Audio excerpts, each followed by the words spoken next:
Maravilha, boa tarde a todos. A graça e a paz, amém? Bênção de Deus, muito bom. Quantos não estavam ontem aqui à noite? Levante a mão. Algumas pouquíssimas pessoas, né?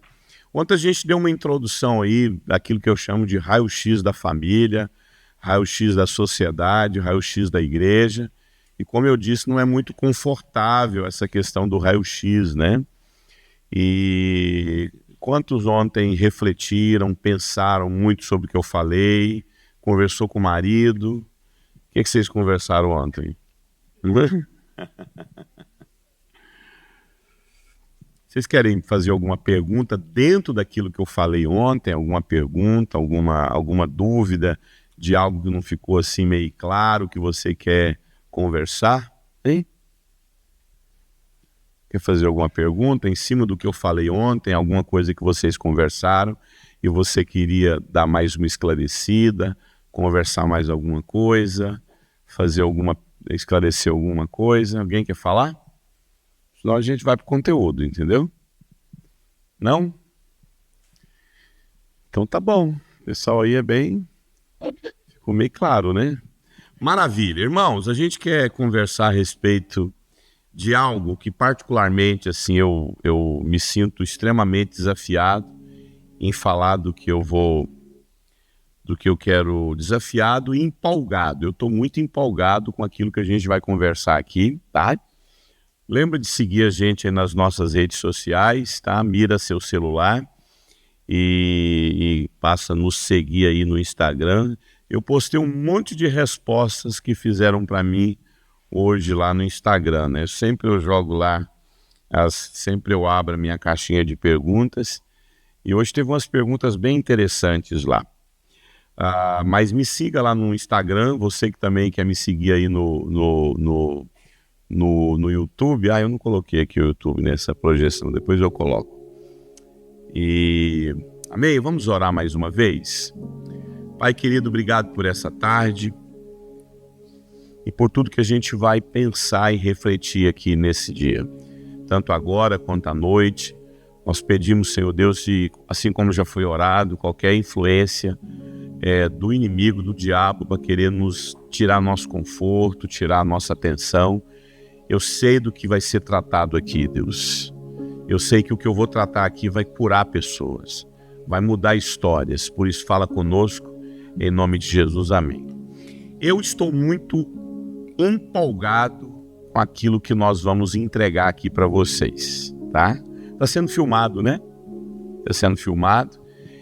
E esse conteúdo aqui, amado, faz parte aí de um processo de muitos anos que eu tenho refletido a respeito da família. Talvez não, certeza que o que eu vou falar aqui você nunca ouviu, tá? O que eu vou apresentar para vocês aqui, talvez você nunca tenha ouvido na sua vida. Você vai argumentar na sua mente. Essa questão do som, essa questão da queda de energia, deixa eu falar uma coisa para você, eu enfrento isso praticamente todo final de semana.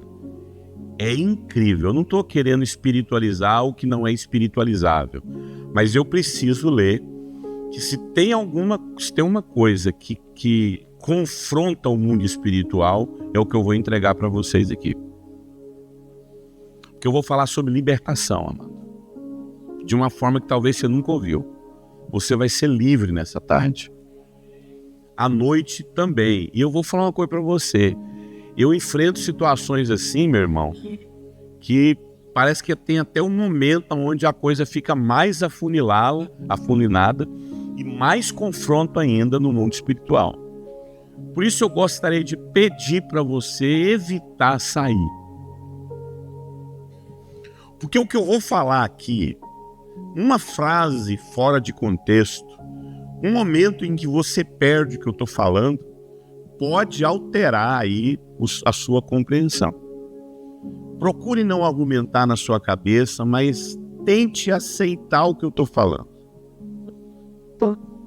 E eu queria te dar um sinal.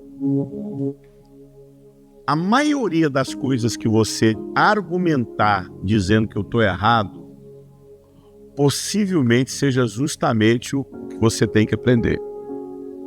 Porque pode ser uma autossabotagem em você. Pode ser uma forma de você não querer aceitar o que eu estou falando.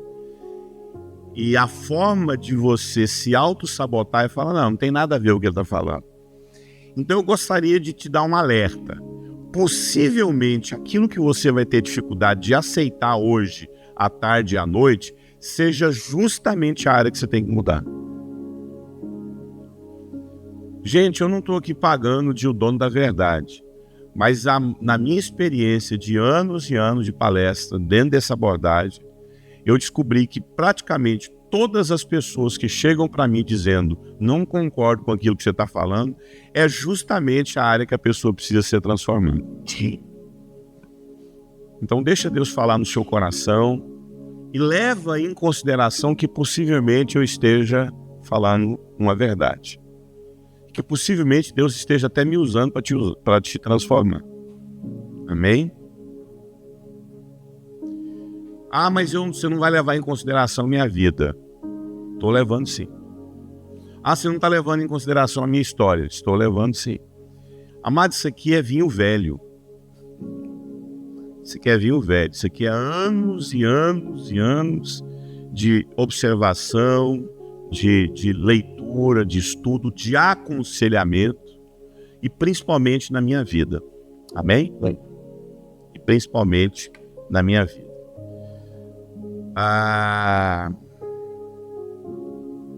Vamos lá. Quando a gente fala sobre família disfuncional, o que seria uma família disfuncional? Primeiro, família disfuncional não é família infalível. Família que não tem defeitos. Então esse microfone aqui, se você olhar ele de frente, mais de perto, você vai perceber algumas ranhuras nele. Esse passador também, esse computador aqui, as coisas que você olha aqui, você pode perceber alguns defeitos e algumas ranhuras. E nós que usamos esses equipamentos, microfone, passador, a gente não está muito preocupado com ranhuras. A gente só está preocupado com se aquilo está funcionando. O que é uma família disfuncional? Uma família disfuncional não é uma família com ausência de defeitos. Nós somos pós-pecado de Adão. Então, depois do pecado de Adão, nós nos tornamos extremamente defeituosos. A nossa matriz veio com defeito. Nós somos filhos de Adão. Filhos do pecado cometido lá no Éden do Adão. Fomos redimidos pelo sangue de Jesus? Fomos. Fomos resgatados pelo sacrifício de Jesus na cruz? Fomos. Recebemos Cristo como nosso único e suficiente Salvador? Sim. Mas mesmo que nós sejamos redimidos, os efeitos do pecado de Adão estão aí em nossas vidas. Sim ou não? Na nossa saúde, na nossa vida espiritual. O pecado de Adão está aí o tempo todo, infelizmente, com as suas consequências. Então, falar de uma família disfuncional, né, é o que eu trabalho de capa a capa nesse livro aqui, ó. Uma reflexão sincera sobre a disfunção familiar e as implicações na nossa vida. Eu trabalho todas as disfunções familiares nesse livro aqui. É um livro denso, não é um livro de leitura de você sentar e não, a não ser que você goste demais de ler. Mas é um livro de pesquisa, é aquele livro que você deixa lá na cabeceira de sua cama, ali em algum lugar no banheiro, em algum momento que você para e você lê e pensa, anota. É aquele livro que você tem que colocar lá um marcador. Eu trato nesse livro, inclusive, o papel dos avós, né? Eu vou dar uma pincelada sobre isso. Eu falo sobre a babá, eu falo sobre homossexualidade infantil. Então eu trato vários aspectos da família disfuncional. E uma das coisas que eu trabalho muito nesse livro é que a família disfuncional não se trata necessariamente dos erros que a gente comete, dos problemas que a gente tem em família, Não é isso. Família disfuncional fala dos papéis onde não estão funcionando. Família disfuncional não é a ausência de erros, mas é o fato de nós não estarmos funcionando dentro do papel pelo qual você foi chamado para cumprir. A família tem um modelo, Deus estabeleceu uma maneira de ser família, não se inventa família, não existe a família do século XIX, não tem a família do século XVII, nem mesmo a família do século XXI. Deus estabeleceu uma família, Deus estabeleceu um papel, Deus estabeleceu uma identidade. E é a partir desse modelo que Deus estabeleceu que as coisas deveriam funcionar. Família disfuncional, quando a gente fala a respeito de família disfuncional, é aquela onde os membros não vivem seus papéis de forma plena, completa. Ou seja, os membros, eles deixam de cumprir as funções pela qual eles foram designados por Deus. Deus criou um homem para ser homem, Deus criou uma mulher para ser mulher, Deus criou um pai para ser pai e uma mãe para ser mãe. O avô cumpre o papel pelo qual ele foi designado. O irmão cumpre o papel pelo qual foi designado. Qual o primeiro papel que nós cumprimos na vida, gente? Papel de filho. O primeiro papel que a gente tem que cumprir na vida é o papel de filho. Depois virão outros papéis, como o papel de irmão, de primo, né? Nós também cumprimos o papel de neto. Mas cada papel que a gente cumpre, ele tem que ser vivido na sua plenitude. Aquilo que eu fui chamado para ser. Basicamente, existem 3 papéis que a gente cumpre na vida. Tem vários outros papéis que a gente cumpre. Mas existe um papel que a gente cumpre, 3 papéis que a gente cumpre na vida e que todo ser humano precisa viver de forma plena. O primeiro papel que a gente cumpre na vida é o papel de filho. Quando a gente está no papel de filho, o que a gente faz o tempo todo? Pede.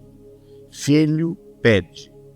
E esse filho precisa ter um pai e uma mãe que esteja ali disponível para atender os pedidos da criança. A criança fica o tempo todo fazendo o quê?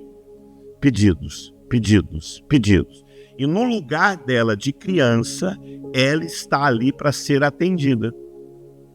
Quanto mais a criança vai crescendo, mais ela vai se emancipando dos pedidos.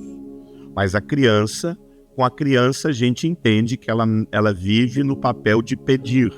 E ela está ali para receber.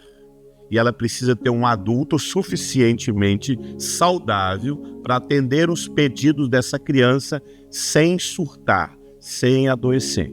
Quando os pedidos da criança não são adoecidos, a disfunção já começa a acontecer. Depois nós entramos na nossa segunda fase, que é a fase do irmão. Então, quando a gente é criança, quando a gente é recém-nascido, a gente aprende a pedir, a ganhar, a receber. Quando a gente tem irmão, a gente aprende a compartilhar. O bom seria que todos nós tivéssemos irmão. Quando alguém não tem irmão, ele já vai passar por uma dificuldade na vida, que é o compartilhar. Mas ele pode compartilhar com os primos, pode compartilhar com os irmãos das igrejas, sim, mas não a intensidade que seria dentro da sua família. A gente tem irmão para aprender a compartilhar. E quando a gente é irmão, a gente precisa viver esse papel. E é muito desafiador, gente, como pai. Eu tenho 2 meninas em casa, a gente procurou ter os filhos ali, as 2 meninas na mesma idade, quase bem próximo, para que elas possam viver cada fase juntas ali naquele momento. Então, é desafiador, porque quando a gente vai dar um presente para se você deu rosa para a criança X e o violeta para a menina X, ele vai falar, mas eu queria aquele lá. Mas se você tivesse feito o contrário, ia falar o quê? Eu queria aquele lá. Então, Os irmãos sempre vão ficar nesse desafio do compartilhar. Mas a gente tem que ensinar os nossos filhos a compartilhar. O tempo todo. Compartilhar brinquedos, compartilhar as coisas, servir um ao outro. A gente fala isso muito para os nossos filhos. Vocês foram feitos para servir um ao outro em família. Sara, serve a sua irmã. Júlia, serve a sua irmã. O João Pedro também. Quantas vezes o João Pedro resmungava porque tinha que fazer uma coisa?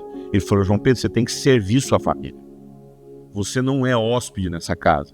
Você, quando lava um prato, quando limpa o banheiro, você está servindo a sua família. E uma coisa que a gente aprende em família é servir, principalmente quando a gente é irmão. O principal ensinamento do irmão é servir. O principal ensinamento do filho é ganhar. Depois a gente entra na terceira fase da vida. Se a gente viveu a primeira fase de receber, se a gente viveu a segunda fase, que é compartilhar, a terceira fase é o maior desafio da vida do ser humano, que é a fase do casar. Quando a gente é criança, a gente aprende a pedir e ganhar. Quando a gente é irmão, a gente aprende a compartilhar. E quando a gente casa, a gente aprende a ser um. Nem todo mundo consegue ser um. Tem casais, a maioria, inclusive, dos casais, passam a vida toda casados sem nunca aprender a ser um. E ser um não é só no ato sexual, na intimidade do casal. Ser um nas finanças. A gente estava conversando justamente sobre isso essa semana. A gente acompanha alguns casais e tem um casal que a gente está acompanhando que a gente está ensinando eles a compartilhar as finanças juntos.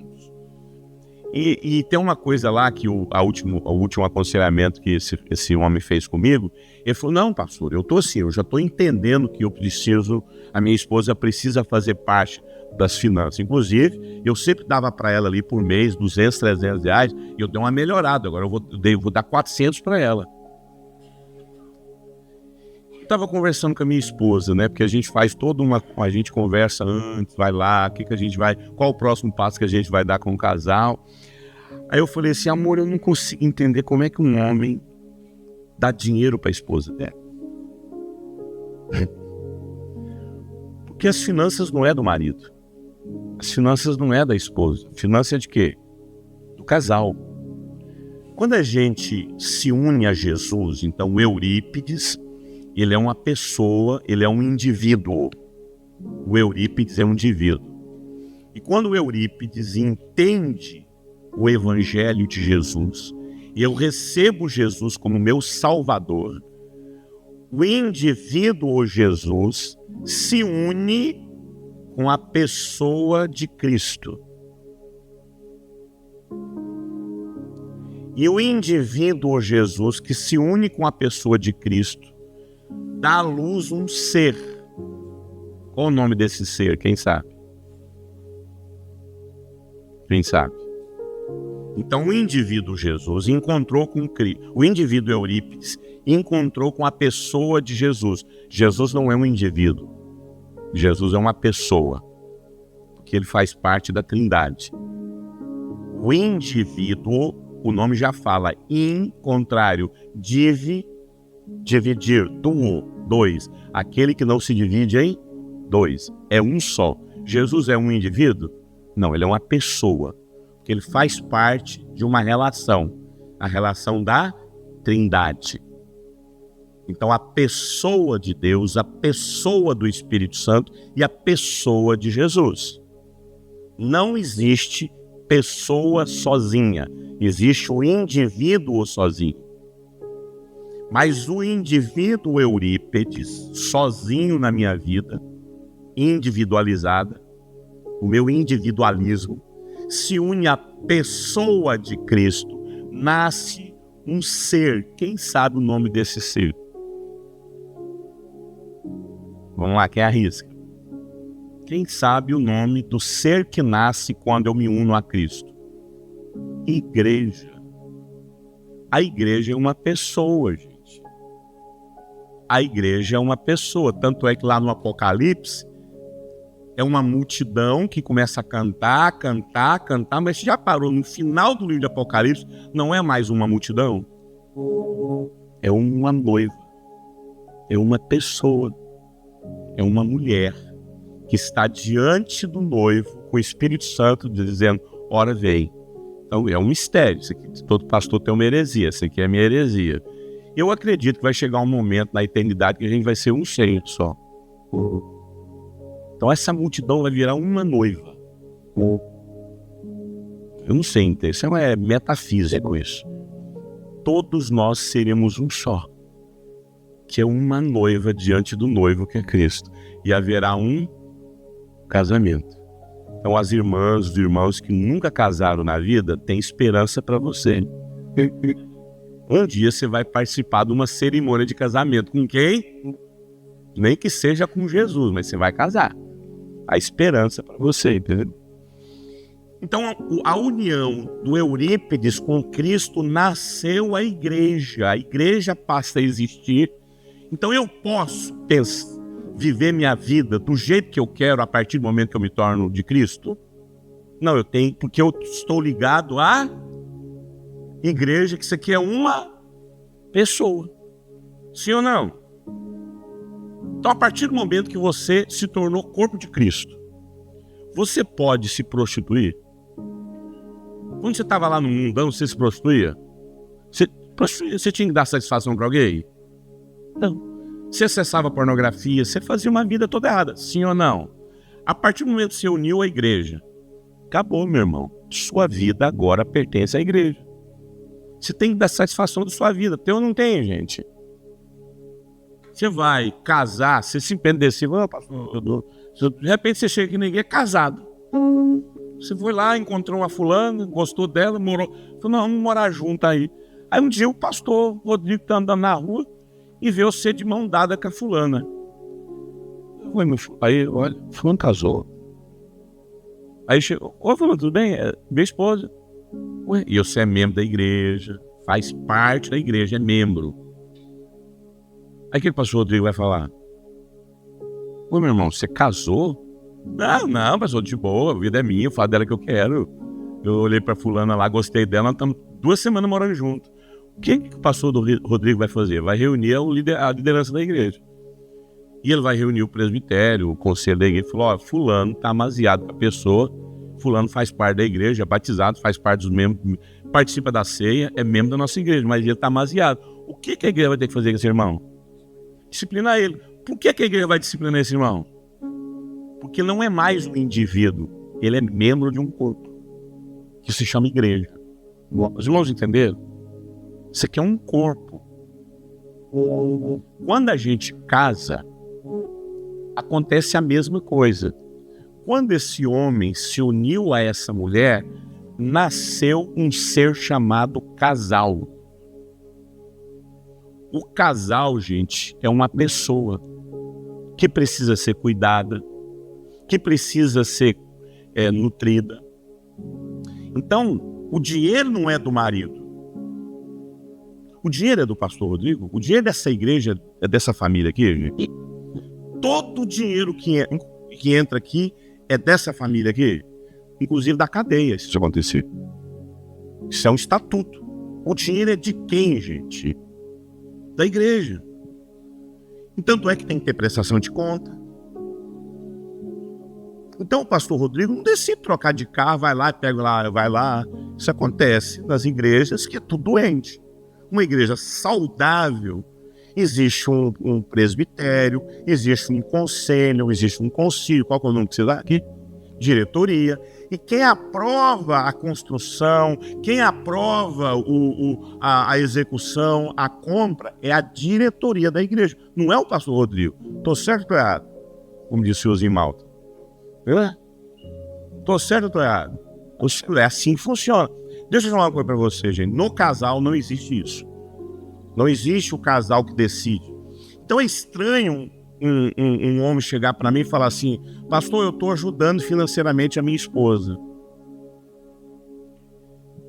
Porque o dinheiro não é do marido, não é da esposa, é de quem?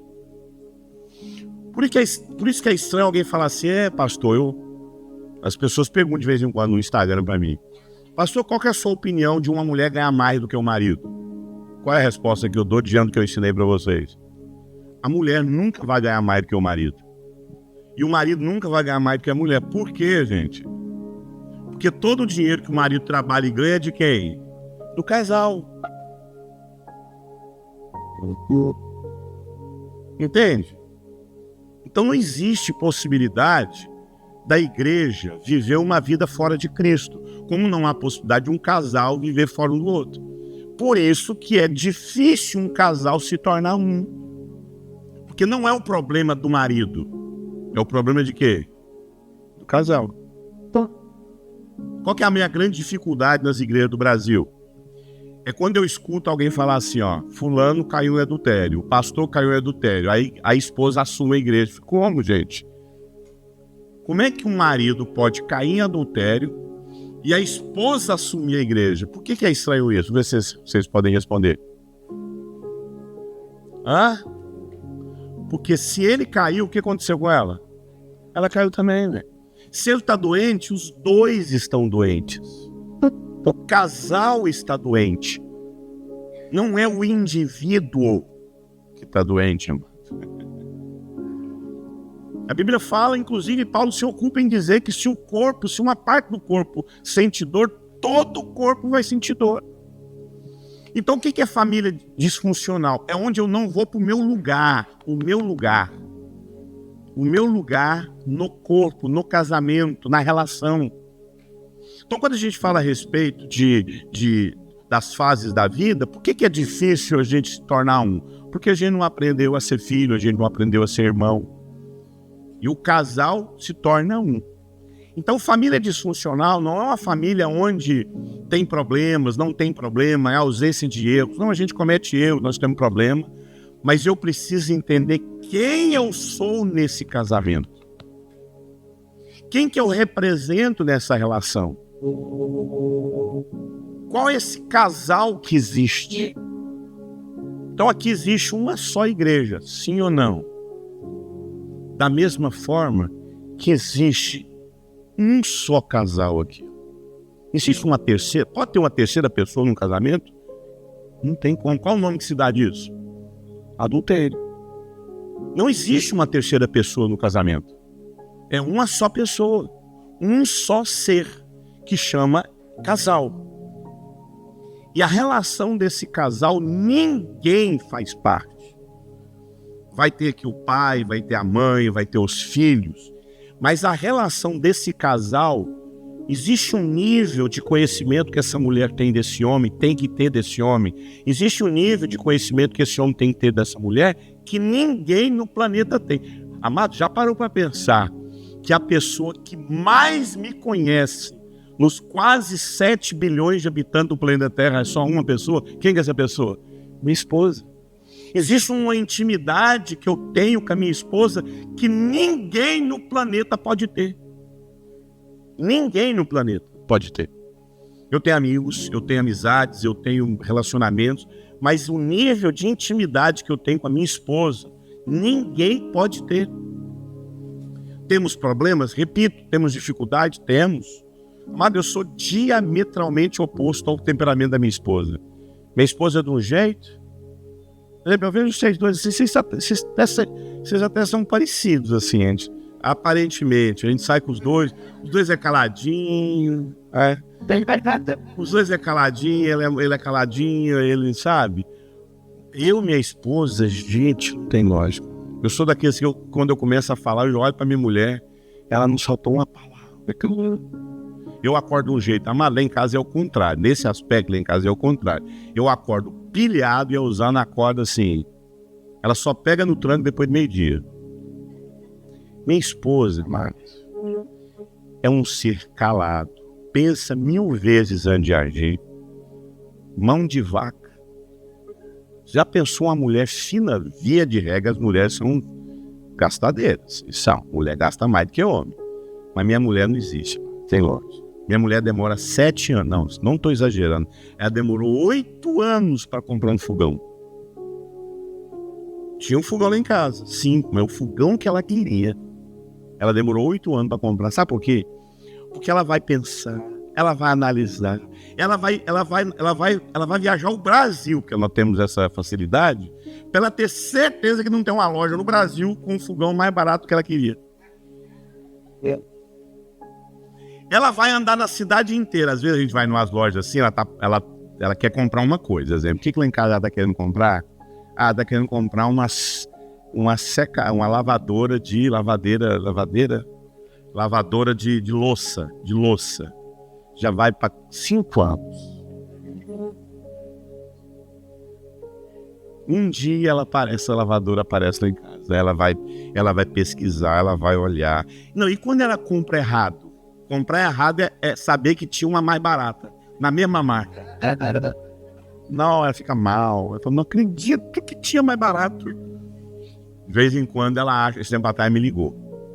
Meu amor, tem uma boa e uma péssima notícia para te dar. Eu falei, qual que é? Vamos na péssima logo uma vez. Qual que é a péssima? Ela falou, não, tem que começar pela boa. Eu falei, então tá, fala, minha esposa. Achei um dinheiro. Achei R$2.000 escondido. Ela escondeu tão bem o dinheiro que nem ela achou. Mas ela não escondeu o dinheiro, ela guardou o dinheiro, as economias dela lá. Ela vai guardando um dinheirinho aqui, aí tinha R$2.000.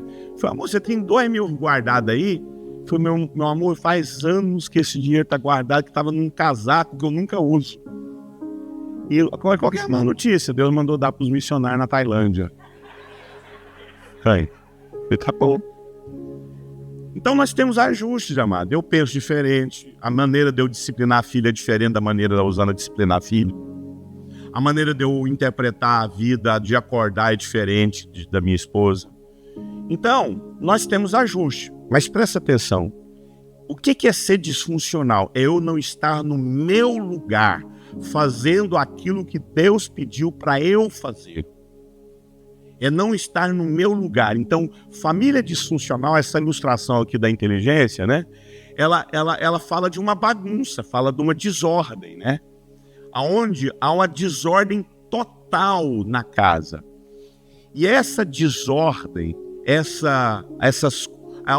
onde as coisas não estão no seu lugar, que eu quero falar sobre isso, sobre disfunção familiar.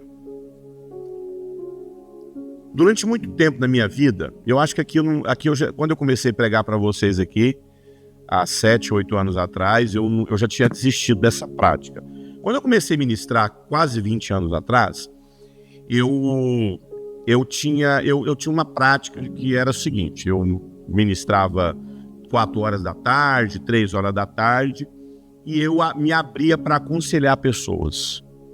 Eu me abria para aconselhar. Então eu dava uma palestra, eu falava, você que quer aconselhamento, eu já falei com o pastor, eu vou vir para cá amanhã pela manhã, no caso um sábado como esse aqui, vou chegar aqui umas 9 horas e eu vou atender 1 hora de atendimento, então 9, 10, 11, 12, então eu vou atender 4 pessoas aqui, 1 hora cada atendimento. E eu atendi as pessoas, só que eu comecei a perceber que isso é a coisa mais ineficaz que existe. Eu não conheço a vida, eu não sei o outro lado da história, eu não faço parte do pastoreio da sua casa, eu sou um pregador que passei pela igreja.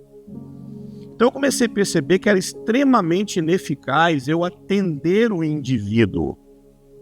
Porque eu percebi que o problema não é o indivíduo.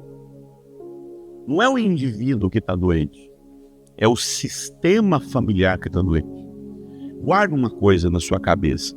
Nunca o marido está doente. É o casamento que está doente. É o casal que está doente. Nunca é a esposa que está doente. Nós temos uma tendência em achar que o marido está doente. É claro que tem um que evidencia, tem um que está mostrando que está mal. Não é o filho que está doente, é a família que está adoecida. Por isso que eu comecei a perceber que era ineficaz eu atender uma pessoa, não estava lá com a esposa, não estava lá com os filhos, eu não entendia toda a complexidade do casamento. Percebe? Para a gente entender isso melhor, eu comparo a família como sendo o sistema solar. Então, quando a gente olha para o sistema solar, a família é um sistema dinâmico. Por que eu creio no atendimento sistêmico? Por que eu creio na sistêmica familiar? Porque eu não acredito que é o indivíduo que está doente. É o sistema familiar que está doente. Eu não acredito que a igreja está doente em determinados lugares. Ah, pastor, minha igreja está doente. Então, sua igreja não está doente. É o sistema da sua igreja que adoece as pessoas. A maneira de vocês serem igreja que adoece as pessoas. Então, de início eu quero dizer uma coisa para você. Você faz parte de um sistema familiar adoecido. Se você não está bem, é o seu sistema familiar que está doente. A maneira como vocês são como família que adoece todo mundo. Por isso nós temos uma mania de olhar, e eu falo isso com muito temor no coração, porque eu tenho filhos, rapaz. Eu tenho um filho que deu certo. Casou virgem, casou cedo, porque eu ensinei ele a casar cedo. Eu trabalhei na cabeça dele para ele assumir a vida o mais rápido possível. Inclusive, eu estava conversando com ele. Antes de vir para cá, nós no carro. E eu falando, e ele com muito cuidado, que ele sabe que eu ensino o filho a não trazer problema para mim. Vou falar uma coisa para você. Você vai aprender comigo aqui que os problemas do seu filho casado não te diz respeito. Não te diz respeito. Você não tem o direito de se meter na vida do seu filho casado. Todas as vezes que quando você se mete na vida do seu filho casado, você piora a situação dele. E ele com muito jeito falando, pai, ele já começa assim, pai, eu não estou aqui trazendo meus problemas para o senhor. Mas está acontecendo isso da parte do outro lado. Ele está vivendo um problema lá de ajustes com a família da esposa dele. E uma coisa que eu ensino é, você pode sentar com seus pais e com seus sogros sem quebrar princípio de hierarquia. Eu vou ensinar isso para vocês daqui a pouco. Como é que se resolve problemas familiares. A lei para se resolver problema familiar é hierarquia. A mesma coisa que acontece na igreja. Você pode sentar com o pastor Rodrigo e trazer um problema que você não concorda com a igreja? Você tem esse direito? Tem. Sem fazer o quê? Sem quebrar o quê? Hierarquia. Sem quebrar a hierarquia. Eu posso chegar diante de um policial e repreender ele gritando? Não. Eu posso reclamar para esse policial, mas eu tenho que respeitá-lo.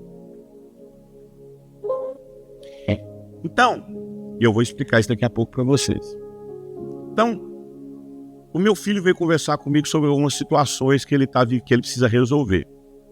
E uma das coisas que eu falei para ele, eu falei assim, João, você sabe por que é tão difícil as pessoas olhar para você e te respeitar como um homem casado?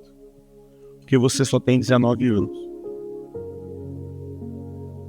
Porque a nossa cultura nos faz olhar para pessoas de 40 anos como se é na hora certa para casar. 35 anos. E você casou com 18 anos.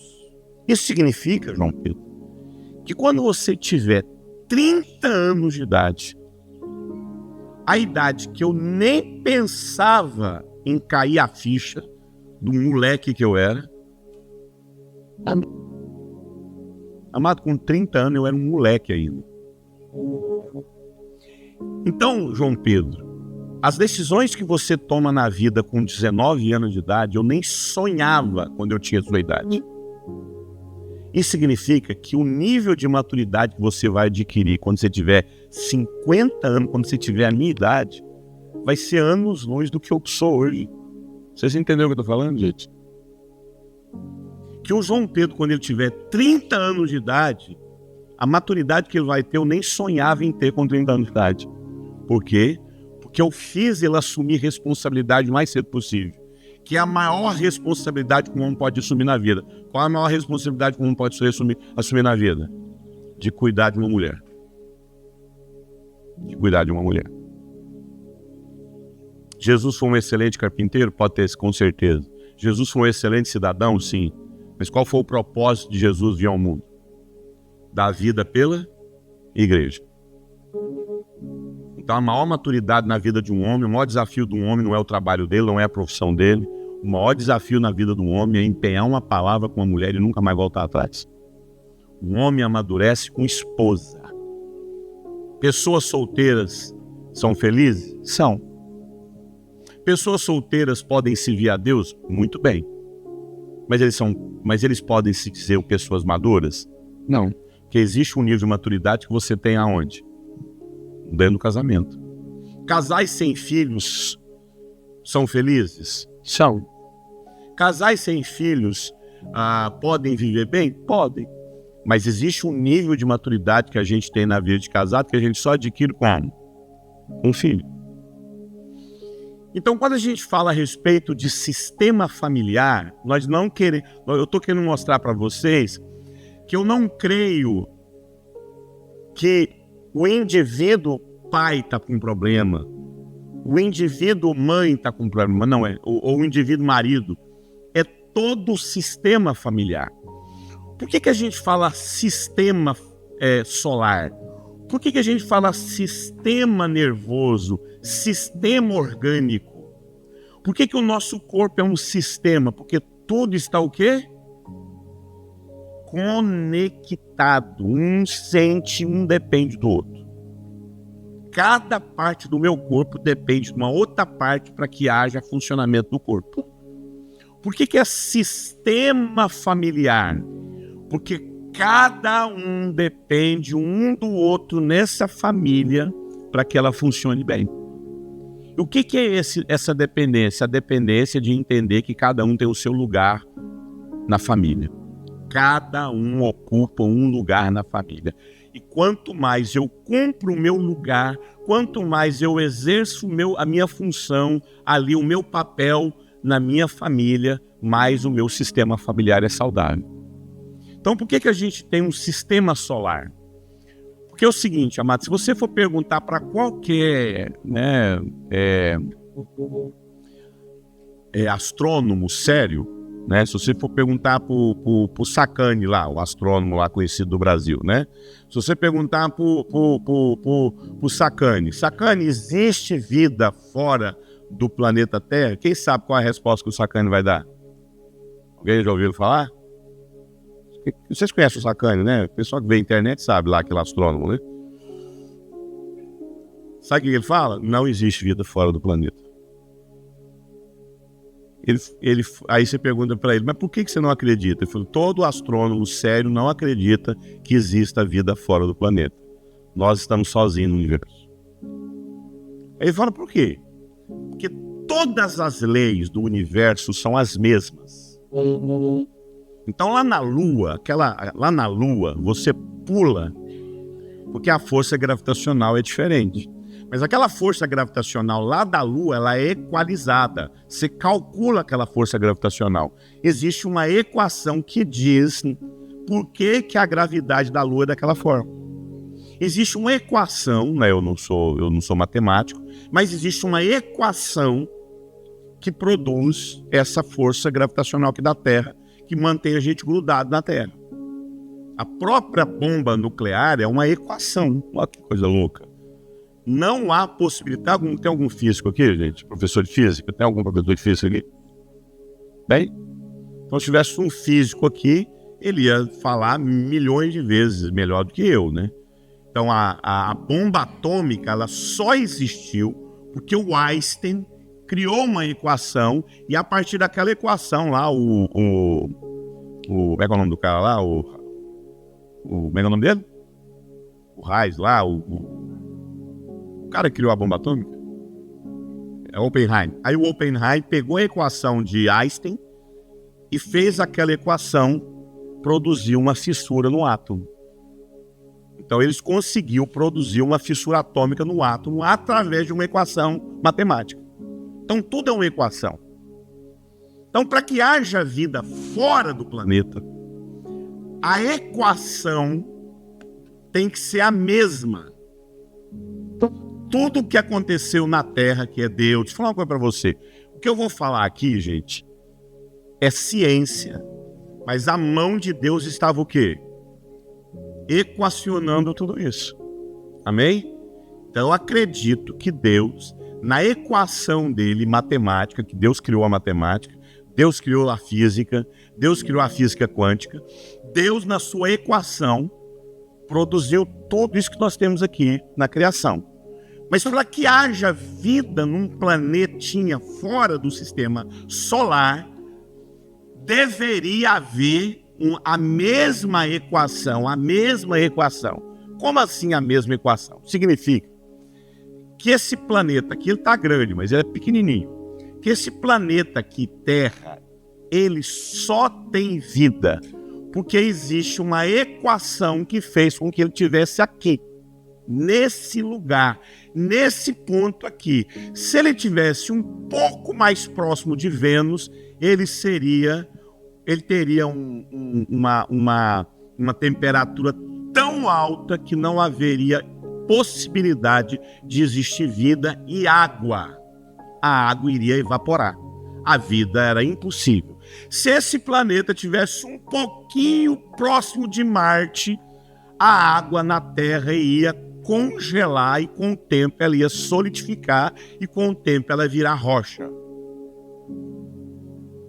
E outra, nós temos aqui, por que antigamente tinha água aqui em Marte? Mas o problema é que Marte está tão distante do Sol, a distância de Marte do Sol é tão forte que a água solidificou e virou rocha. Virou tudo isso aí. Mas alguma coisa, a gente sabe que é Deus, aconteceu que lá no universo veio parar a água aqui nesse planeta. Então esse planeta só tem vida porque ele está exatamente no lugar que ele deveria estar. Ele não está nem próximo do Sol e nem afastado do Sol. Ele está no lugar que ele deveria estar.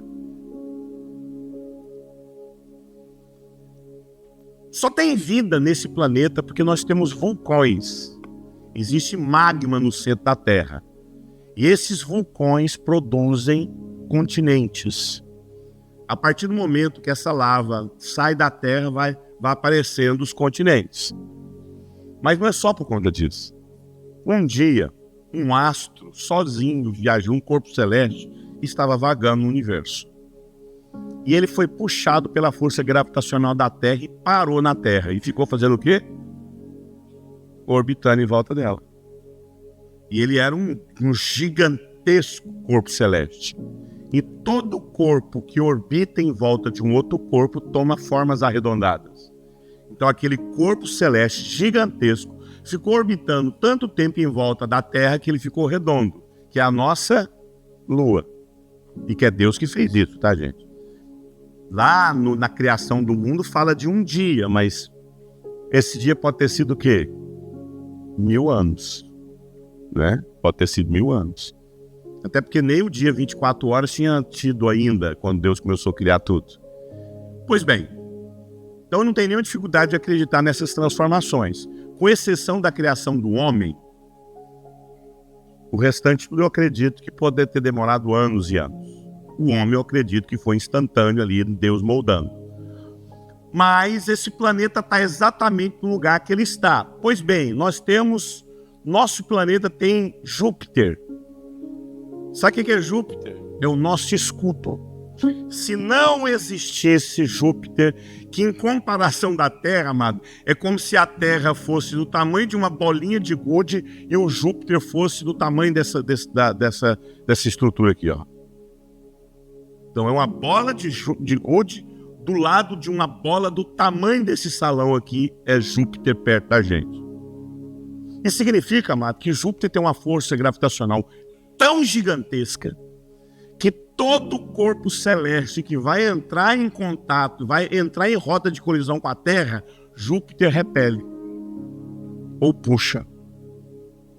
Tanto é que, não sei se você sabe, agora no dia 18 de abril desse ano, era para a gente não existir. Quem sabia disso? No dia 18 de abril, a humanidade ia desaparecer da Terra, porque estava em rota de colisão com a Terra um meteoro 5 vezes maior do que o meteoro que matou os dinossauros na Terra. Esse meteoro estava em rota de colisão com a Terra.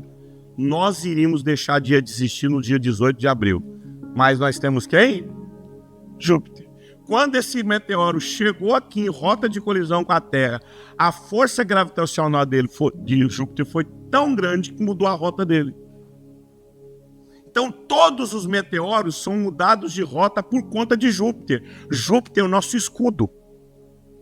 E se passar por Júpiter, ainda consegue ele ser totalmente esmiuçado quando entra na órbita da Terra, quando entra na camada da Terra.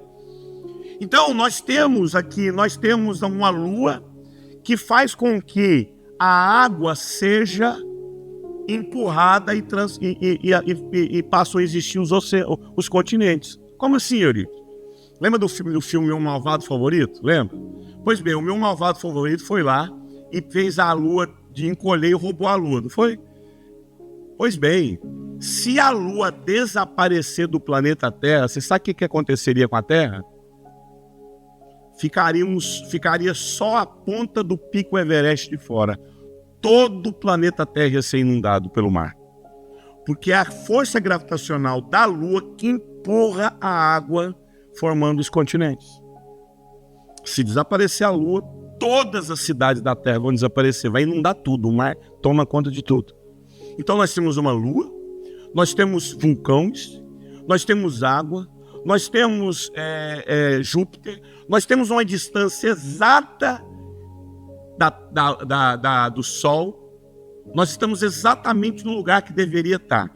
Para que houvesse vida fora do sistema solar, numa outra galáxia, a mesma equação, tinha que ter um Júpiter, o nosso Sol está exatamente no tamanho certo.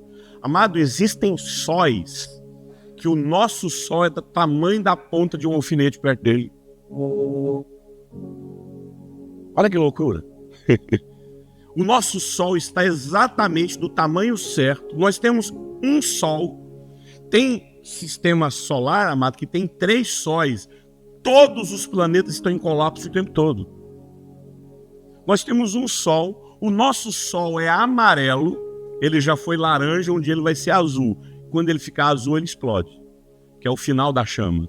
Quando você olha lá no seu fogo, não tem uma parte azul, que é onde a chama está morrendo. Quando o Sol fica azul, ele apaga. Só que vai demorar bilhões e bilhões e bilhões de anos para esse Sol apagar.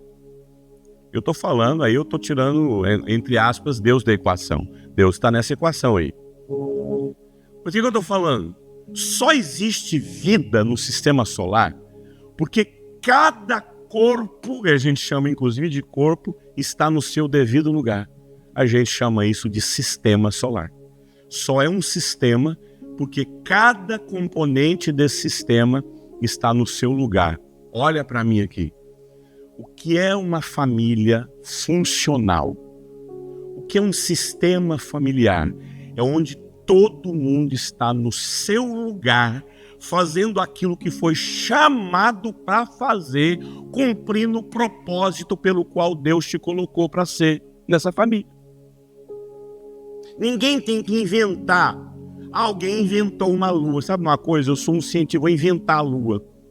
A gente inventa a lua? A gente inventou o Sol? A gente inventou o Júpiter? A gente inventou a órbita ou a gente descobriu? O ser humano descobriu. Ninguém inventa coração. Ninguém inventa pâncreas. O ser humano descobriu os órgãos internos. Porque tudo já foi feito para cumprir o propósito pelo qual foi designado.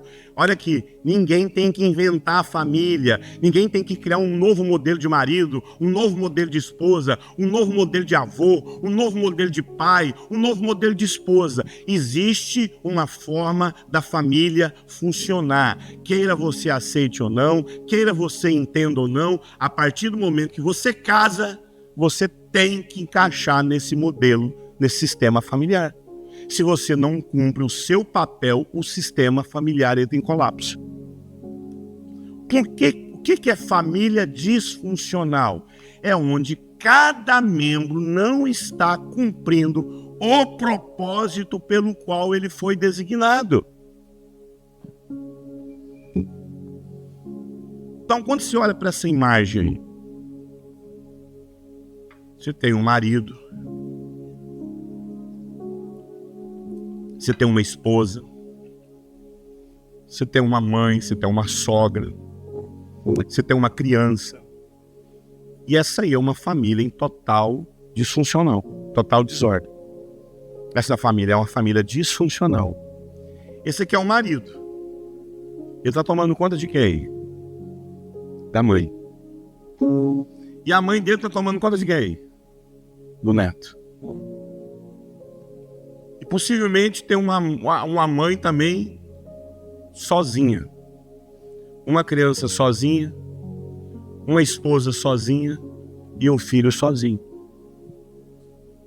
O que é família disfuncional? É onde você não está cumprindo o seu papel, fazendo aquilo que foi chamado para fazer. Você não está no seu lugar. E é isso que você precisa entender. Você não está no seu lugar. Então o que acontece hoje? Hoje a gente tem o seguinte. Você pode vir aqui? Vem cá vocês dois. Tá? Vem cá. Fica aqui um do lado do outro aqui. Estou vendo você mancando. Não sei se você pode ficar em pé. Pode. Então você tem aqui, fica do meu lado, fica na minha frente, um do lado do outro. Isso. Um do lado do outro, na minha frente. Isso. Vem cá você. Presta atenção. Vem cá você. Vem cá você. Não, lá atrás. Vem cá você. Pega na mão dela. Pega na mão dela. Vem cá vocês dois. O que acontece hoje? Fica um do lado do outro, igual um do lado do outro, igual na minha frente, assim, ó, assim, um do lado do outro. Vem cá vocês dois. Fica um do lado do outro aqui. Vira pra lá. Escute. Os nossos pais chegaram antes de nós. Primeiramente vem os nossos pais e depois vem os filhos. Aí veja bem. Vem aqui, fica aqui você atrás. Tá.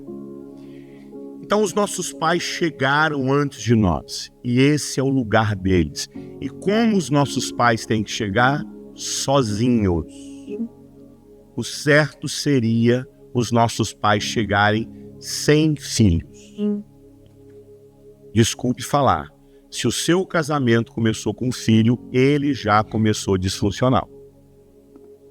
Porque o casal, eles começam os dois e eles têm que ser apenas casal, nutrindo na vida um do outro aquilo que eles precisam dar para um para o outro.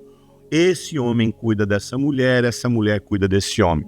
Esse homem nutre com amor, essa mulher nutre com amor. Só os dois. Só os dois. Ninguém deveria começar com filhos. Começou com filhos, já deu o primeiro passinho na disfunção. Casais nunca deveriam começar com filhos. Não estou dizendo, aqui eu não estou falando de certo e de errado. Eu estou falando do que é bom e do que é ruim. Não é bom. A Bíblia falou assim, não é certo o homem ficar só? Não é bom. Porque o cara pode ficar só. E, no entanto, não ser errado. É errado um homem ser solteiro? Não é bom. É errado uma mulher ser solteira? Não, só não é bom. Não é bom que as pessoas vivam sozinhas na vida. Não é bom começar com filho. Não deveria ser assim. O casal deveria ser os dois para nutrir na vida um do outro esse amor. Então esse homem é responsável em amar essa mulher e essa mulher é responsável em amar esse homem. Aí eles vão entrar para a segunda fase da vida, que é ter filhos. Então nascem os filhos. E aí esses filhos devem sair de casa o mais cedo possível. O mais cedo possível. E quando eles saírem de casa, o que a mãe vai sentir, principalmente a figura materna, vai sentir o quê? Vai sentir a perda, porque ela gerou. Quem sofre mais quando os filhos saem de casa, via de regra, é a esposa, a mãe. Porque ela gerou, ela deu a vida dela, ela deu o sangue dela. Quando ela sentir saudade desses filhos, o que ela vai fazer? Quando ela sentir saudade dos filhos, o que ela vai fazer? Ver foto. Ela vai ver foto. Porque a maioria das mulheres, elas se sentem presas aos seus filhos, porque ela acha que esse filho é responsável por amá-la. O amor de uma mãe, de uma mulher, não deve ser esperar que os filhos deem. Eu vou repetir. O amor de uma mãe não é esperar que o filho a ame.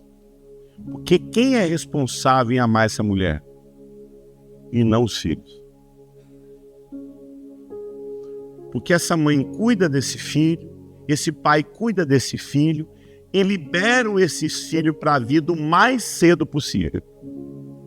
Porque quanto mais os filhos estão em casa, é porque eles estão presos a quem? Aos pais. Por que eles estão presos aos pais? Porque eles se acham responsáveis em dar amor para os pais.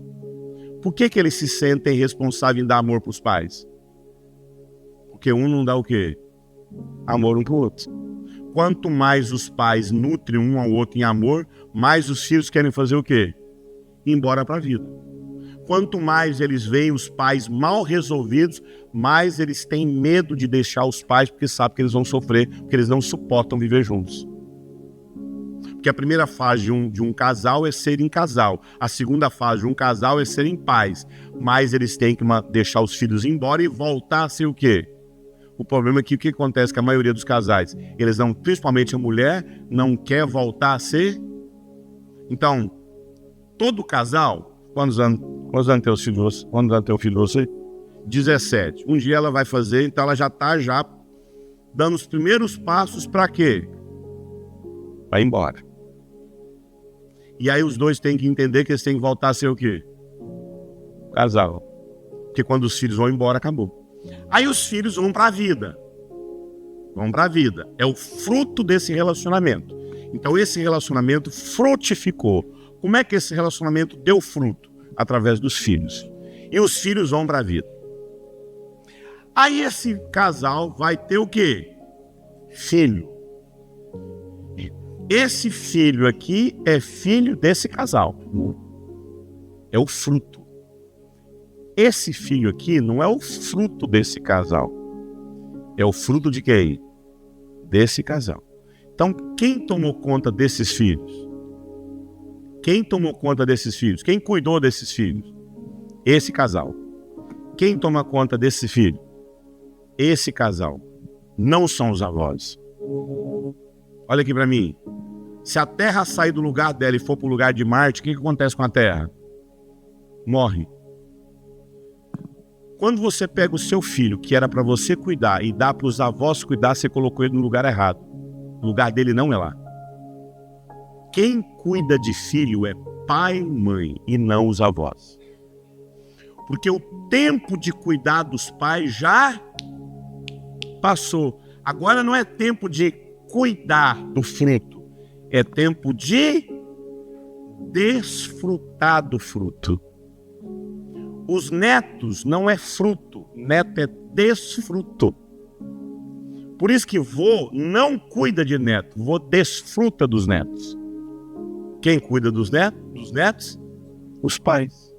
Quando você pega um neto e coloca para os avós cuidarem, você tirou ele do lugar dele. Esse não é o lugar do filho. Pastor, mas eu trabalho. Não era para ser assim. Pastor, mas eu tenho um problema na minha vida, porque eu não tenho marido, aí eu tenho para levantar de manhã cedo, trabalhar, eu tenho que deixar minha filha com a minha mãe. Pois é, não era para ser assim. Uma mulher deveria parar 5 anos da vida dela para cuidar de uma criança. E à medida que essa criança for crescendo, ela ia emancipando essa criança. De modo que quando essa criança fizesse 4 para 5 anos, ela arrumasse um serviço de meio período. Para passar um tempo com a criança, no período que a criança tem que ficar. E não colocar uma criança numa creche e deixar outra pessoa cuidando, que é pior ainda. Pior do que a avó é a creche. que a criança está no lugar que ela não deveria estar. Lugar de criança não é em creche, lugar de criança é na família. Aí eu sei que você está argumentando em um monte de coisa. Possivelmente eu estou falando justamente com você. Quem não está argumentando, está aceitando. Quem está argumentando, está rejeitando. Se está rejeitando, é porque está tocando a sua ferida. A probabilidade de eu estar te confrontando é altíssima se você não está concordando com o que eu estou falando. Então, o que acontece? Hoje, a maioria das famílias, você tem um homem distante da esposa. E a esposa distante desse marido. E essa esposa distante desse marido vai para a vida tentar preencher no mercado de trabalho ou no neto o vazio que o amor que ela não recebe. Ela não recebe, ela não é nutrida por esse marido. E a forma dela nutrir esse marido, muitas das vezes, é cercar o neto ou cercar o filho. Então ela tenta arrancar do filho o amor que ela não tem de quem? Do marido. E esse filho, que está no lugar errado, porque o lugar dele não é junto com a mãe. O lugar dele é com quem?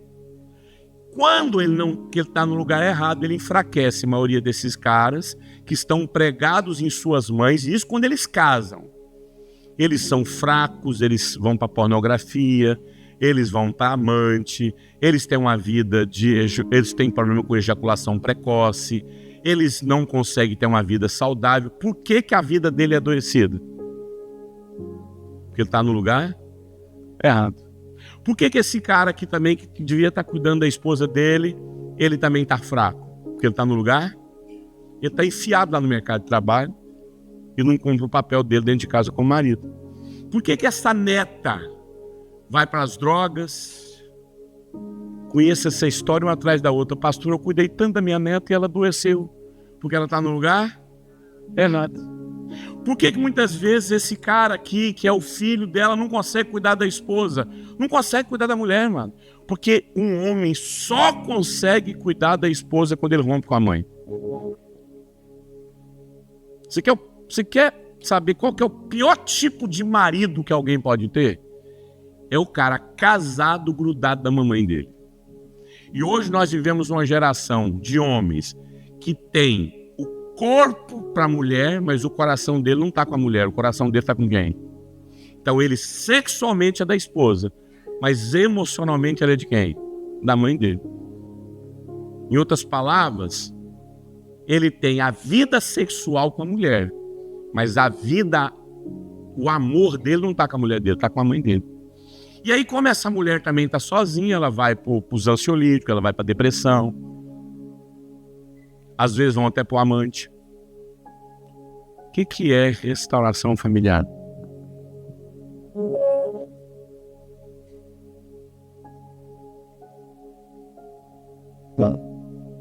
O que é restauração familiar? Colocar cada um no seu lugar.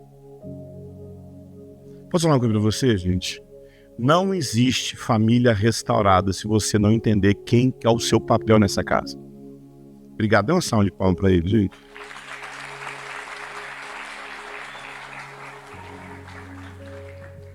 Amados, um dos pontos essenciais da restauração familiar consiste em colocar o sistema familiar em sua origem determinada por Deus.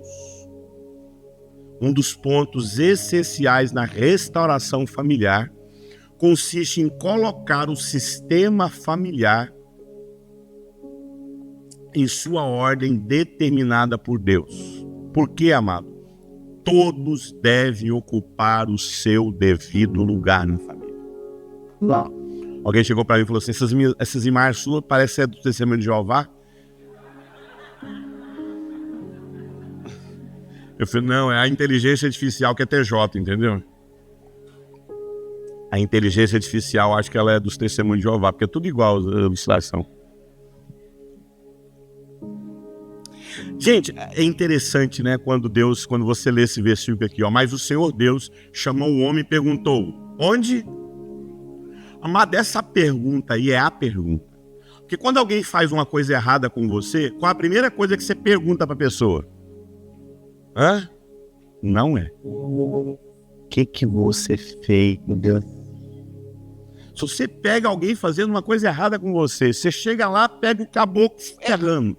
Qual a primeira pergunta que você faz? O que você está fazendo? O que você fez? Deus não está interessado sobre isso. Essa não é a pergunta que Deus fez para o Adão quando o Adão pecou. Qual é a pergunta que Deus fez para o Adão? Onde você está? Querido, você sabe por que a nossa vida está desse jeito? Porque a gente está no lugar errado. Não é? Você sabe por que seu casamento está desse jeito? Sabe por que a sua família está disfuncional? Porque a gente nunca vai para o lugar onde Deus quer que a gente esteja. Num tempo onde uma mulher deveria ser mãe, ela é empresária. Num tempo onde uma criança deveria conviver com os seus pais, ela está na creche. Ela está na casa da fulana de tal. Amado, família disfuncional é onde você não está cumprindo o seu papel, fazendo o que você foi chamado para fazer, segundo o propósito pelo qual Deus chamou você para fazer. Deus pergunta para o Adão: Adão, onde você está, Adão? Adão, a sua vida está assim porque você não está no lugar que eu pedi para você estar. Detalhe, Deus encontrava com Adão todo dia, sim ou não? O Adão errou, o Adão pecou, mas Deus foi exatamente para o lugar onde ele sempre encontrava Adão. Adão não estava lá, mas quem estava lá? Deus. Deus nunca sai do lugar dele. A gente sai do nosso lugar. Então, família disfuncional é você não entender o seu lugar. É você não entender o seu papel, a sua função, o seu lugar nessa família. A ordem onde você deveria estar. Eu gostaria de fazer umas perguntas para você. Quem é você no seu sistema familiar? Qual o seu papel nessa família? Você entende quem você é ou você vive fugindo do papel que você tinha que cumprir? É isso mesmo que Deus pediu para você fazer? Esse é o papel que você deveria estar cumprindo? Se você é pai, você tem cumprido o seu papel de pai? Você está no seu lugar de pai? Ou você sempre transfere o seu papel? Ou você sempre coloca no seu lugar outra pessoa que deveria estar no seu lugar? Você sempre coloca no seu lugar outra pessoa a não ser você que deveria ocupar esse papel. Qual que é o seu papel de esposa? Você tem consciência do papel que você representa na sua família? Você tem consciência do papel que você representa lá na sua empresa?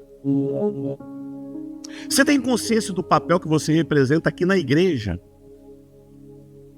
Amado, isso funciona para todas as áreas da nossa vida. Essa ordem que eu falei aqui é a ordem em todos os lugares.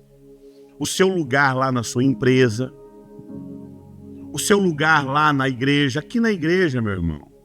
Você pode simplesmente ocupar um lugar aqui sem comunicar a ninguém? Hã? Se vocês reunirem aqui, todo mundo, e falar: não, a partir de hoje não é mais o pastor Rodrigo, é fulano de tal que vai ocupar o lugar dele. Qual que é o nome disso, gente? Hã? Rebelião. Isso é rebelião. Isso pode acontecer, meu irmão? Não. Se tiver de acontecer, você tem que obedecer o quê?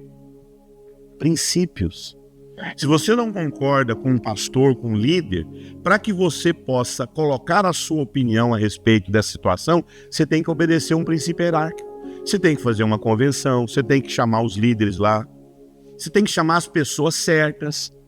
A igreja não pode fazer isso. Tem que chamar as pessoas que foram colocadas na liderança. Olha, nós queremos me reunir com vocês aqui, porque nós estamos entendendo que fulano não tem caráter, não tem vida familiar para nos liderar. Aí vai ter que ter uma eleição, vai ter que ter uma assembleia. Tem princípios para serem estabelecidos. Você fica sabendo que alguém cometeu um crime. Alguém está cometendo um crime aí. Aí você vai lá, pega aquela pessoa, amarra aquela pessoa e coloca presa num quarto na sua casa. Você pode fazer isso? Se você fazer isso, é o quê? É um crime. Mas a pessoa é criminosa, gente. Esse cara está assaltando nas ruas aí, em Umuarama.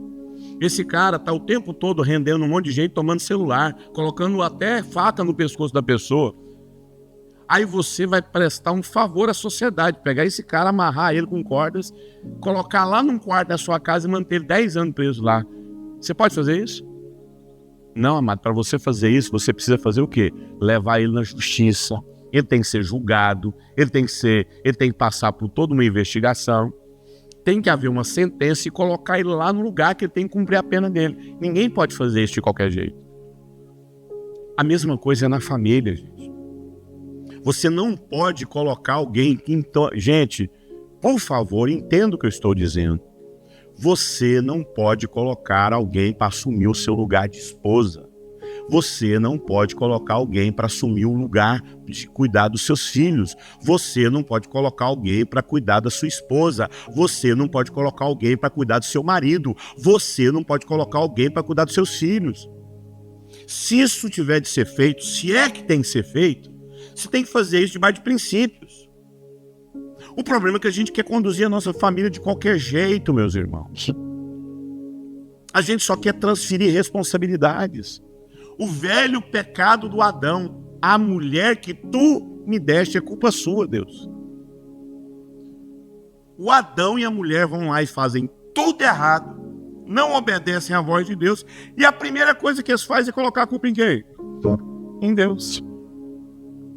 Amado, todas as nossas crises, todas as nossas doenças, todos os nossos traumas, as nossas fragilidades, as nossas covardias, as nossas letargias, as nossas paralisias, a nossa confusão de propósito, a nossa confusão de identidade, a nossa falta de caráter, entenda, tudo isso está diretamente ligado à bagunça e à desordem que se encontra na nossa família. Você quer ter uma família saudável? Você quer viver uma vida frutífera, uma vida que funcione? Você quer entender sua profissão? Você quer entender seu chamado, a sua vocação? Você quer viver financeiramente saudável, próspero? Você quer ter acesso a tudo que Deus disponibilizou para você? Quem quer tudo isso na vida aqui? Tudo isso depende dessa palavrinha aí. Ordem. Ordem. Meus irmãos, se não existir ordem no seu casamento, na criação dos seus filhos, na sua vida, não se engane, seu casamento não dura muito tempo. Por que eu não acredito, amado, que a gente está produzindo filhos saudáveis? Por que eu não acredito que a gente está produzindo gente para casar? Porque é uma total desordem que a gente tem vivido na vida de casado, amado. Você sabia que se a gente cercar aqui, essa cidade aqui de Umuarama, um muro da largura desse prédio aqui, um muro de 15 metros de altura, da largura desse prédio aqui, com 30 metros de altura, gigantesco, colocar um muro cercando um arama e colocar um déspota aqui dentro, um déspota. Sabe? Um imperador. Você sabe quantos anos um arama vai existir? Milhares de anos. Um povo triste, opresso, mas vai existir. Vai lá na Coreia do Sul. Tem pobreza lá, gente? Tem pobreza? Não tem. Não existe pobreza na Coreia. Não tem pobreza, não tem fome, não tem nada. Mas tem um déspota lá que é o... É do sul ou do norte? Eu sempre me confundo. Do norte, perdão. Lá na Coreia do Norte. Vai lá na Coreia do Norte. Tem prosperidade, não tem fome, não tem miséria. Todo mundo tem o mesmo tipo de carro, Lá o socialismo foi implantado, gente. Só que qual que é o final do socialismo? O comunismo. Uma sociedade sem miséria, sem fome, né? Mas ninguém tem nada. Lá ninguém tem isso aqui, ninguém tem iPhone, ninguém tem tablet. É um tipo de celular decidido pelo governo. É uma marca de shampoo, é uma marca de sabonete, é um tipo de corte de cabelo. A internet é eles que produzem. O filme é só filme da família lá. Dom Chum lá, Xin Chon Xin. Dom de sei lá. Xing Ling lá. Amado, os filmes que eles assistem é o filme da família deles. Eles sequestraram um cineasta para produzir os filmes, contando a história da família. Ninguém vê nada. Então, e tá lá várias dinastias. Subsiste. Um povo opresso, infeliz, não tem nada de alegria na vida, mas tá lá. Vamos mudar o cenário. Em vez de ter um muro cercando um arame e um déspota aqui vivendo milhares e milhares de anos, vamos colocar, em vez de um regime comunista, vamos colocar um regime anarquista. Cada um faz o que quer, não existe ordem. Não existem regras, não existem leis, não tem polícia, não tem exército, tem caos. Me responda, qual desses ambientes você quer, o caos ou a ordem? Amado, é preferível um regime ditatorial, é preferível um déspota do que uma anarquia. Se for para escolher a anarquia de déspota, eu prefiro o déspota. Ninguém sobrevive em desordem. Ninguém sobrevive num lugar onde não tem regras, não tem leis claras, não tem organização. Não há possibilidade de uma casa viver em caos. Um grande sinal de um adoecimento é uma casa bagunçada, é um caos total. O inferno fala do caos. O céu fala da ordem. O paraíso fala de ordem. A primeira coisa que Deus faz é: não pode, só pode, a comida é essa, você não pode tocar aqui, estava muito claro. Até aqui você pode ir. O inferno não tem isso não, meu irmão. O inferno é cada um do seu jeito, fazendo do seu jeito e vendo o que quer. Qual que é a frase que tem na nossa bandeira? Ordem e progresso. Não existe progresso sem ordem. O que essa ideologia nefasta da esquerda quer implantar no Brasil? A desordem, caos. Não tem definição de identidade sexual, não tem definição de família, não tem definição de nada. Irmãos, se nós não entendermos a seriedade que é isso que eu estou apresentando para você, se nós não olharmos para a nossa família e vermos a desordem que essa família se encontra, não haverá restauração. Por isso não tem como, amado. Eu vou aconselhar as pessoas, assim, a primeira coisa que eu vejo é a ordem. Onde você está como marido? Onde estão seus filhos? Amado, essa é a pergunta que Deus faz, inclusive para Caim. Caim, onde está o teu irmão? Eu não te coloquei para cuidar do seu irmão? Ele fala, por acaso eu sou cuidador do seu irmão? Do meu irmão? Sim, é. Então, se nós não entendermos que se não existir ordem, são raríssimas as pessoas que conseguem ser saudáveis numa família em desordem. E tudo que você vê de violência, divórcio, drogas, adultério, quando você vai ali, você vê uma família em desordem.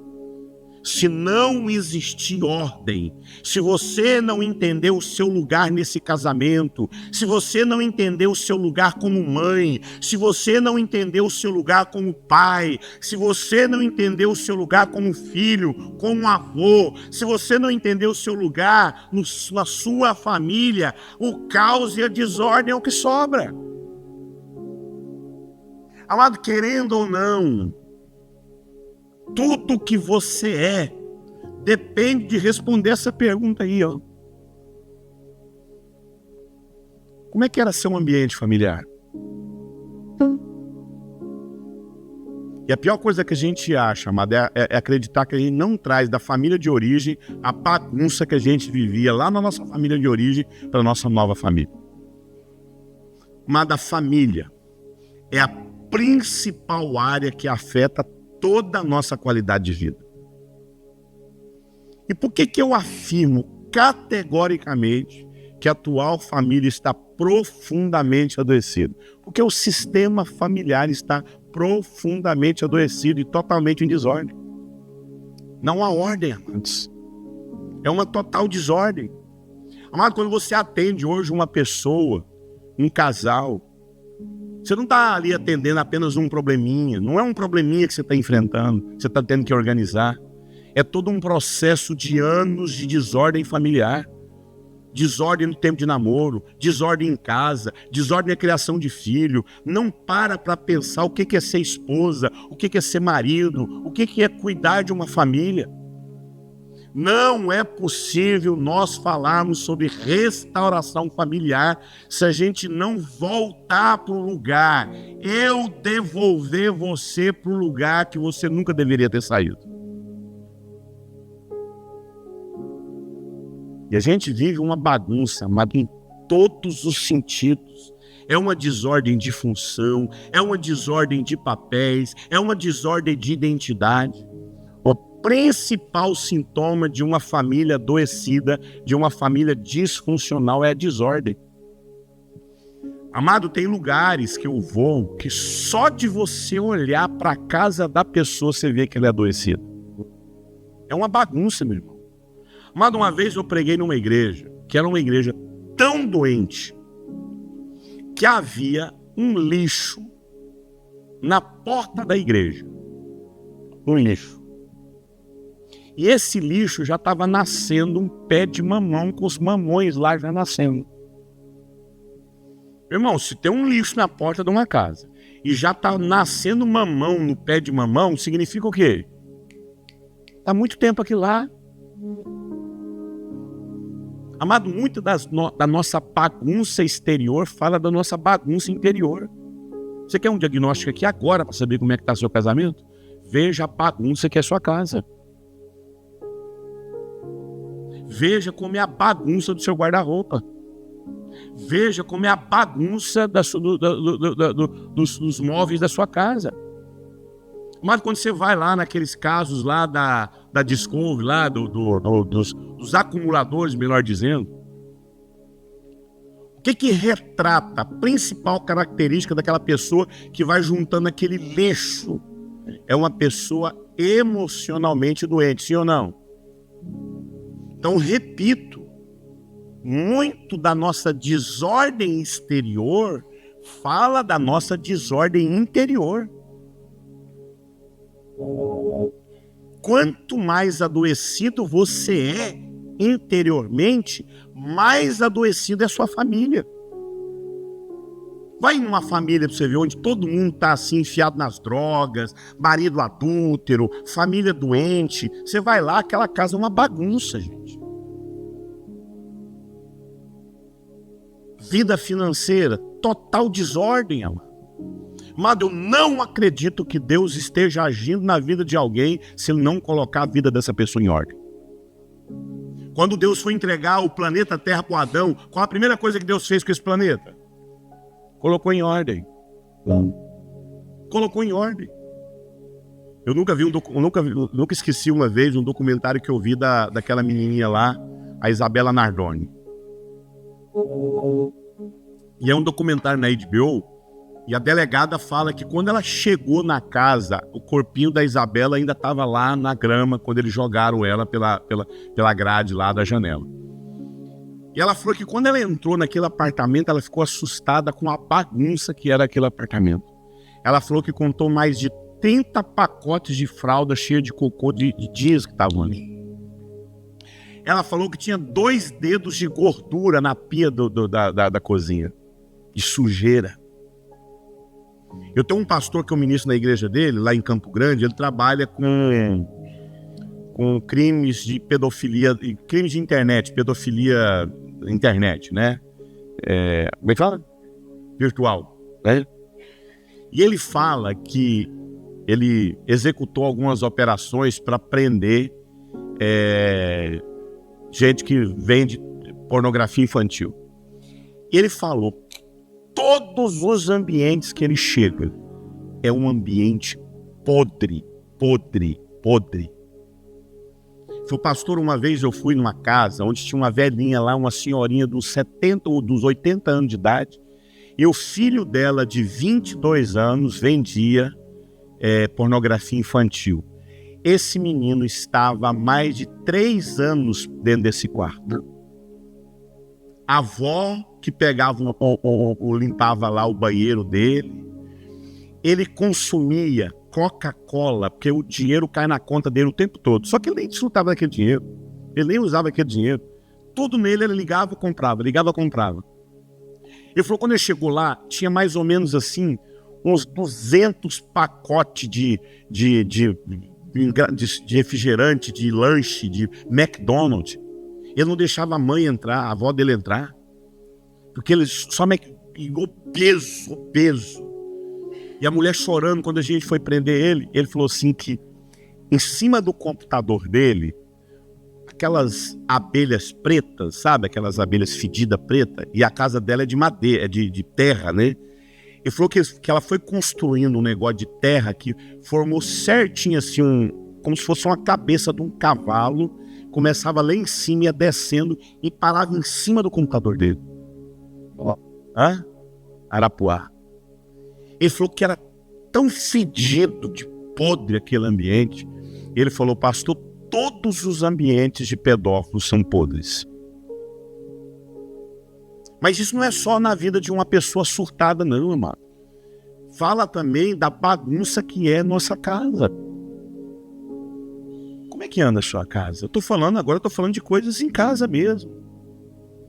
Mas muito da bagunça que tá a sua casa tá falando do seu casamento. Sabe?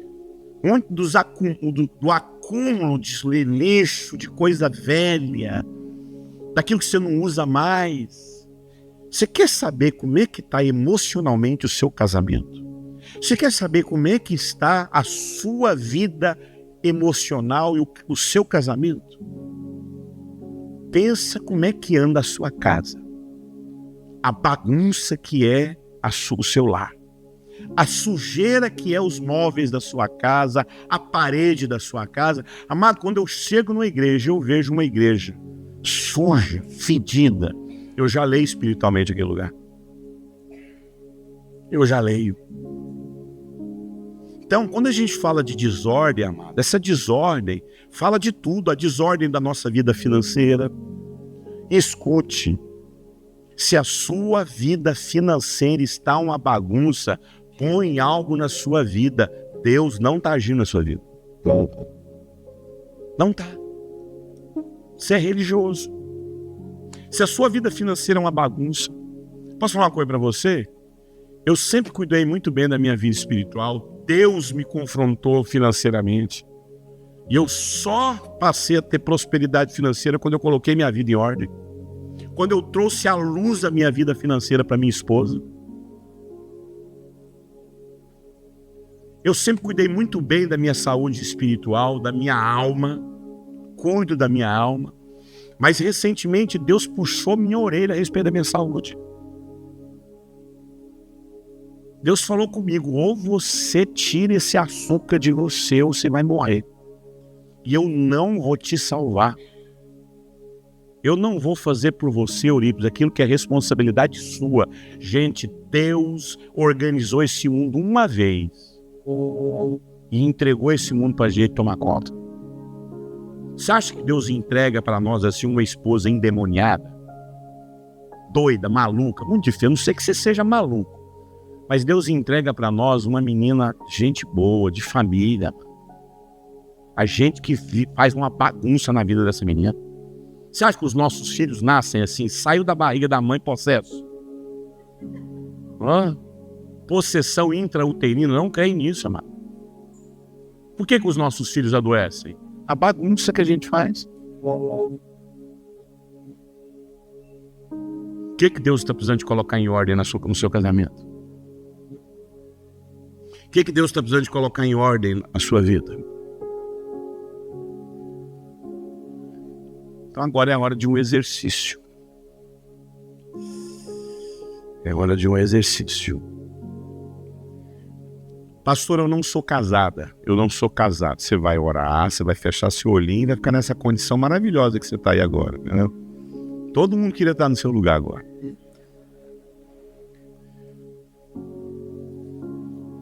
Você vai levantar do seu lugar. Você vai achar um canto nessa fazenda aqui, nessa chácara. Vai pegar uma cadeira. Você vai achar um cantinho aqui. E você vai perguntar para sua esposa, para o seu marido. Se quiser ficar aqui dentro, pode ficar. Você vai perguntar para sua esposa, para o seu marido. O que está precisando de ser colocado em ordem no nosso casamento? Pastor, meu marido não está aqui, minha esposa não está aqui. Você vai fechar os seus olhos, vai orar e vai perguntar para Deus. Pastor, eu não sou casado, Você vai perguntar para Deus o que está em desordem na sua vida de solteiro. Mas todos os casados, nós temos até 4 horas.